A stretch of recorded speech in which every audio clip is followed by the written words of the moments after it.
Good evening, YouTube. Ty Metalhead Weatherman. I hope you guys are doing well. This is going to be a lengthier video and probably one of the craziest videos I think I've ever done. Because if you look over here to the west, these little colors in the red right here, and the pink colors, purple colors, these are winter weather advisories in California. You heard me right. In California. And this is even including Los Angeles. Take a These are blizzard warnings. These are literal blizzard warnings in Los Angeles. Are you kidding me? This is almost unheard of for this. This is unheard of for this region. I'm honestly in utter shock. I mean, I've seen some things. I've been a weather nerd for a very long time, but I don't think I've ever seen anything like this. Just wow. It's just crazy. But yeah, blizzard warnings across Southern California, and this is possible over the course of the weekend as this current storm system that's already even been named by the Weather Channel, Winter Storm Piper, is going to be coming in throughout the course of the weekend and causing deteriorating conditions across this region. We briefly touched on this system, but now we are going much further in depth, of course. I wasn't very clear on what this system was going to end up doing as far as this area was concerned, but clearly things have really evolved really quickly. So we're going to talk about that. We're also going to talk about the aftermath of what we ended up seeing over here towards Michigan, Wisconsin, Minnesota, and Iowa, even parts of Illinois too. Unfortunately, things have been very rough over there. Some 1 million plus customers are without power across these states. One person, unfortunately, it was a firefighter too that passed away in Minnesota. Buildings have been collapsing. Cars have been buried. It's a mess out here right now. I don't know any ways to donate to these people, but if you have it, all I gotta say is go ahead, go for it, do it. We still have remnants of Winter Storm Olive, and we can see over here towards Albany, New York, we have a little bit of freezing rain coming in right now. Small little pocket. This is expected to continue probably for the next half hour, maybe 2 hours, so to speak. And then over towards Maine, we're pretty much going to be remaining at all snow, some of it moderate to heavy, especially in the higher elevations. But by the end of tonight into Friday morning here, most of this will be out of here. So now that we know that, let's go ahead and actually take a look at what we have in store in regards to Piper. Oh my goodness. All right, so here we are taking a look at this system. I'm honestly kind of taken back. Like, honestly, I never would have expected in 1,000 years that I'd be looking at Southern California, of all places, for potential blizzard conditions. We mentioned this little flow that we had going on here, but we didn't realize just how much cold air was already in place across this region. And when we move this forward towards Friday night into Saturday morning, this is when that low pressure already starts to deepen as it goes onshore. And we're right towards the center of it. We're dealing with temperatures right at freezing, a little bit below. And with that onshore flow, there's going to be plenty of moisture with this. I've talked about these little ISO bars right here. The tighter they are, the stronger the winds are around this system. So it just from looking at the vorticity map, this all adds up already. And keep in mind that this is the same system that could be causing a severe weather outbreak across the plains. That is unbelievable. So like I said, this is going to be a storm system that is going to make the history books for sure. Because even if it's not anything to the extent of what we were seeing across areas like Minnesota, the Dakotas, Wisconsin, and etc., these guys aren't used to snow at all. Some of these guys don't even get rain. So this could be a very dangerous situation. So anyone across these regions here towards Southern California, Los Angeles, like we were looking at earlier, anywhere in the valleys, because these snow levels could drop to a few hundred feet. So there's there's a good chance that we're going to see action in places that definitely are not used to seeing winter weather at all. Not to mention, like I said, the wind field. All we got to do is really look back, and you can see it right across here. I can even mark it for you. Look at that. That's going to be an area where we could be expecting some ridiculously strong winds. And we're still going to go ahead and take a look at that low-level jet as well in a minute. But good grief, wow. You never know what's going to happen with weather sometimes. That's why you always keep looking at model runs. But that being said, let's go ahead and actually take a look at set up low-level jet here. Like, honestly, I'm still trying to process this in my head here. Well, actually, no, we're going to go ahead and take a look at the temperatures first and get an idea of what to expect here.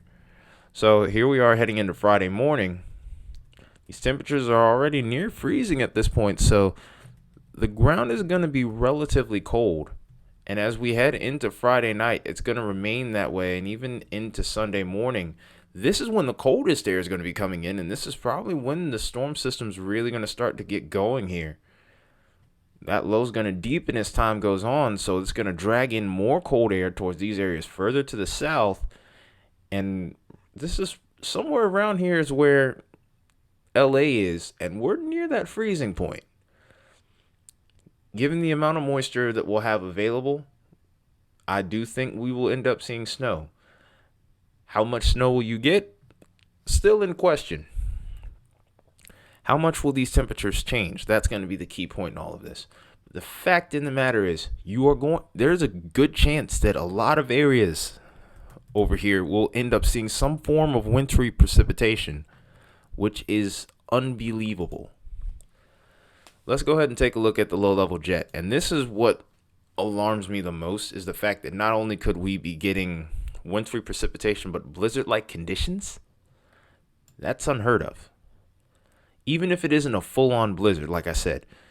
Like, say if you lived in anywhere like Minnesota, Montana, any of the northern states, I don't think it's going to be quite like that, possibly. It very well could.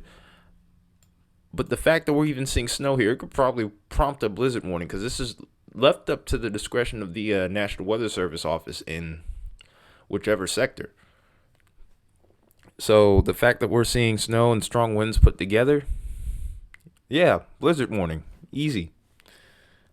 And you can't really criticize them for it, because you need to put this warning out for people to take it seriously.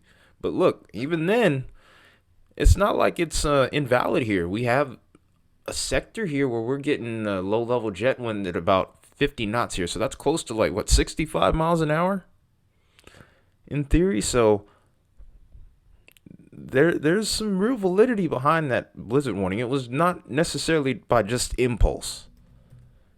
And this does deepen as time goes on. We end up even seeing an area close to about 60 knots, which is, like I said, this is unbelievable. Like, this is never in 1,000 years would I thought I'd be talking about this area for blizzard conditions. Like I said, Piper is going to be one to remember, regardless of what it does.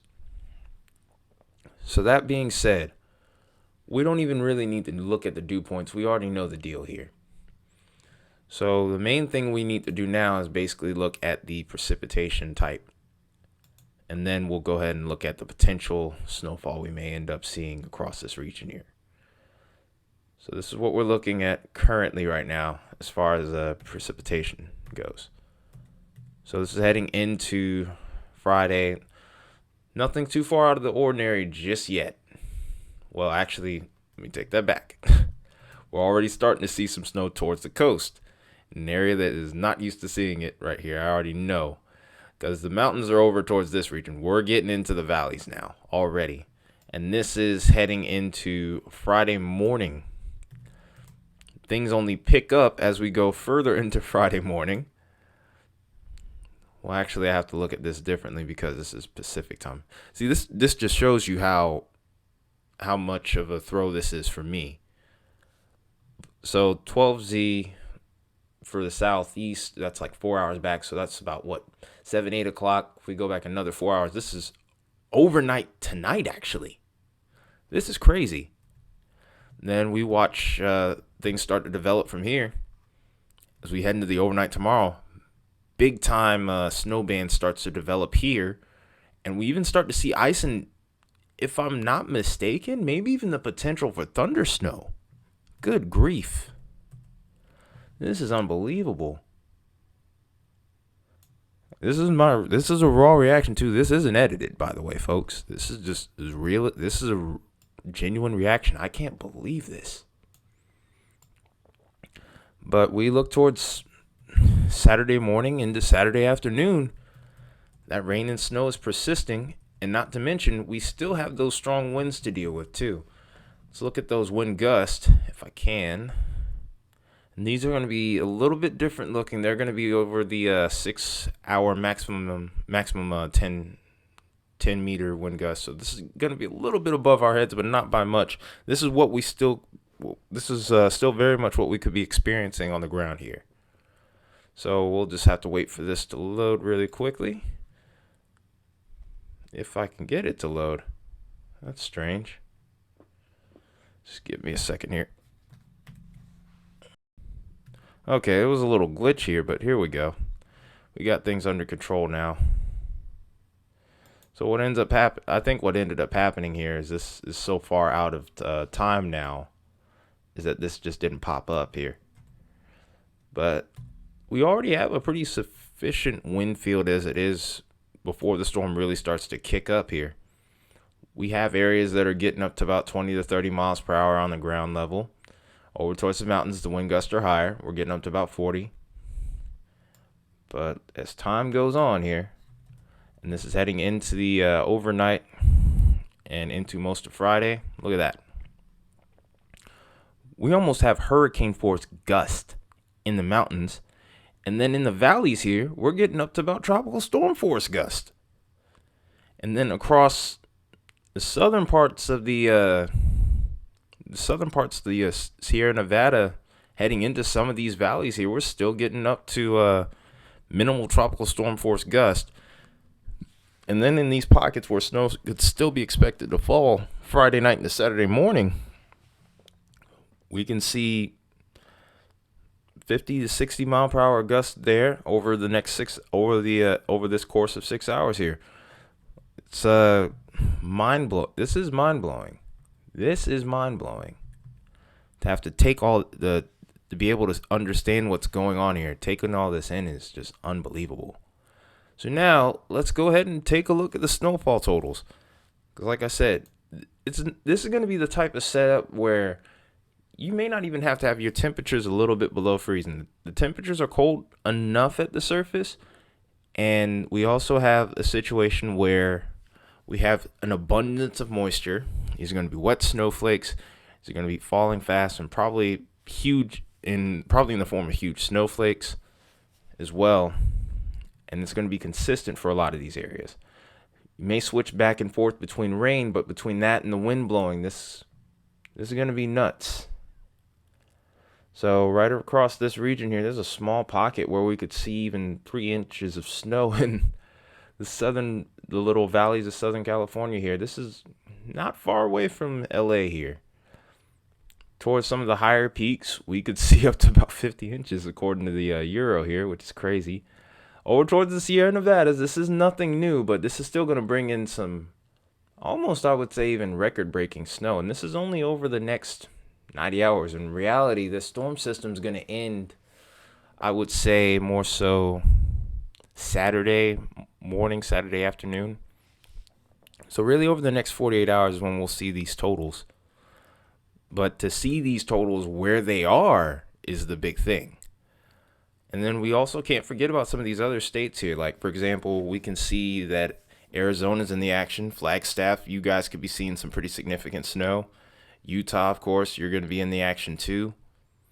Some of these areas, it makes more sense, though. That's the thing. And then this is Colorado over here, western Colorado towards the Rockies. There's actually a chance that some of these guys here may see less snow than some of these guys over here in Southern California. Like, what? But anyway, across wow. across this little corridor here, we could see up to about 3 inches towards the valleys here as well. Like I said, those higher elevations are going to still end up winning out and getting most of the snow. But to even see a total here is the big story. But this is what the Euro is showing us. Here's a look at the Canadian, not too dissimilar. And the other thing is that we're within the short range here. So with us being within short range models now, we can get a good idea of just what all the models are indicating here. There's going to be pretty good model agreement as well. And pretty much between the three main global models that I look at, the GFS, the Euro, and the Canadian, it's pretty good agreement. GFS, of course, has that tendency to be a little bit more aggressive. Some heavier totals could be possible closer to the coast here. And this is right around the exterior of LA here, of like downtown Los Angeles, which is nuts to think about. This is us looking at the NAM, a little bit more passive, but not by much. Still, around the exterior of LA, could easily see some pretty impressive snowfall totals. At this point, even half an inch will be impressive here, but there's a lot of places that could see well more than that, about 2 inches probably towards these valleys. So there's that, and then there's the NAM 3 kilometer, which looks ridiculous. A couple of pockets getting really close to LA where we could maybe even see up to about 3 inches plus. Wait, hold up. What is this? This looks a little crazy, but I can't rule it out. 37 inches. This is towards like the furthest parts of Southern California, getting near the Baja line. This is crazy. Like, am I sure I'm in the right time? Am I seeing this right? I'm gonna be honest. Like, this is shocking. But like I said, amongst all the models, a lot of agreement. So I'm gonna place a few links in the description here for anyone that's in California that happens to see this, so that way you know what to do in the event of a winter weather situation like what we could be seeing here. Let's hope this doesn't happen, because I don't know how well people are gonna handle this. I don't know how well this is gonna go over. I'm pretty sure people are probably already not handling it the best right now. They're thinking, wait, what is this? They probably feel like they're living in some alternate reality. Heck, I feel like I'm living in an alternate reality. But we need to make sure that these guys are prepared. So, of course, as always, you guys know what to do with this one. Definitely share this video out, please. It's not even about the viewership. Let's make sure we get these people informed around these regions. If you know anyone here, you know what to do. If you don't share it, you're doing a disservice. So, that being said, that's what we have going on with the snowy situation, but we also have to keep in mind that there's ice with this as well. I don't think we're going to see major ice with this, but this is something to watch just in case. There's small pockets over here where we could get up to about 1/10 of an inch ice, but that's really all we need to cause a huge problem here. Because like I said, I don't even know if these guys have salt trucks in Southern California. Maybe over towards the Sierra Nevada regions they probably do. But I can almost guarantee you, because I remember living in Atlanta when we had our first big snow event in a long time.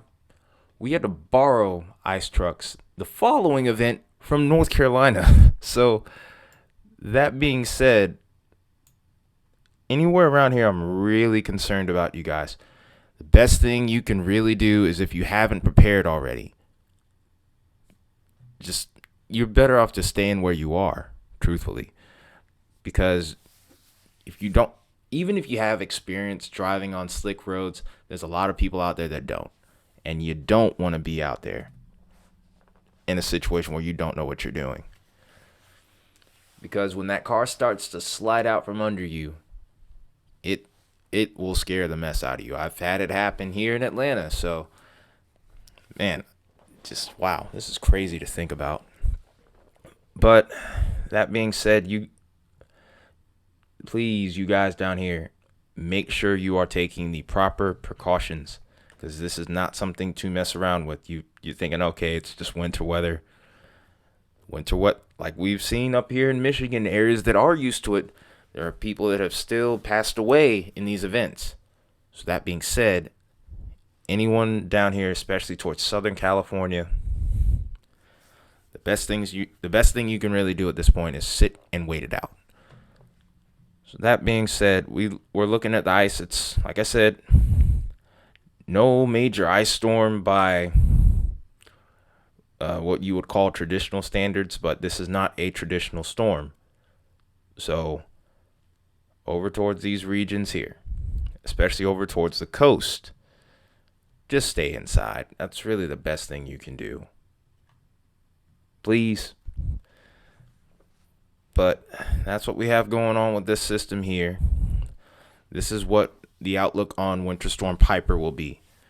I would have done an update on the severe weather threat and the totals that we would be getting with Winter Storm Olive, but honestly, this is definitely taken priority here. Not to say that the situation there isn't important to me. It is. But this could be a very disastrous situation here for these areas. Because, like I said, these are areas that are not used to seeing wintry weather. Some of these areas aren't even used to seeing rain. And this had to be and I had to cover this. So anyone that's in those regions, expect that by any chance could have been expecting some sort of report on how things turned out. I'll try and see if I can do it in the morning. But like I said, main goal of this channel is to try to help people in areas that aren't really used to seeing extreme weather events, especially an area like this. I'm glad I was able to catch on to it before I would have missed it, because this would have easily went under my radar. But that being said, I'm starting to ramble. Let you guys go here. Again, main priority is, if you know anybody in Southern California in particular, share this video to them. Let them know, hey, just stay inside. If you have sufficient supplies that'll last you a couple of days, just stay inside. It's not worth going out. Just stay off the roads. But yeah, other than that, if you found the video useful, you know what to do. Like and subscribe if you haven't already. And that's pretty much it for this one. This has been Tyler, Metalhead Weatherman. Things are active, so I will be here. I will see you in the next one. You guys take care. Stay safe. Have a good night.